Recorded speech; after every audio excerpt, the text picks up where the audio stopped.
The Fury by Alex Michaelides. A wealthy American invites a small group of friends to an idyllic weekend on a Greek island. Well, they're cut off from the rest of civilization on one dark night. One of them is murdered, and we're left to guess who did it and why.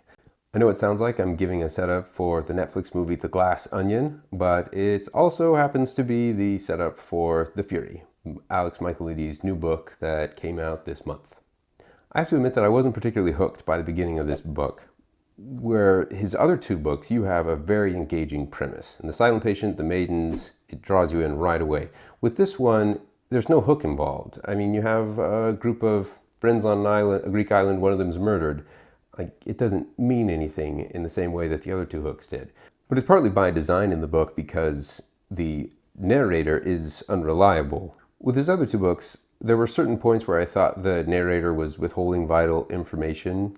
In this book, it is not subtext. It is outrightly stated because you go a few hours into the book and then the narrator says, okay, I know I haven't told you about this part, but I'm going to go back and tell you now. And then you jump back in time and then you get the context filled in. So it's a book that kind of, you find the purpose out as it goes along. Which, by the way, also kind of sounds like The Glass Onion again.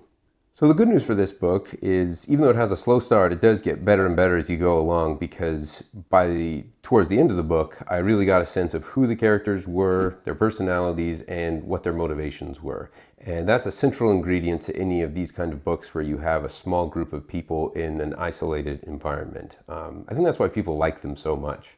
So it has a satisfying middle and end, even if it was slow to get going, and it still has some of that Alex Michaelides charm that was in The Silent Patient and The Maidens, just a little different than most people are probably expecting. So I still liked it. Not as good as The Silent Patient, probably about on the same level of The Maidens, my personal opinion, though I think a lot of people are going to have different ranging opinions on this one. I'm going to give it 4 stars.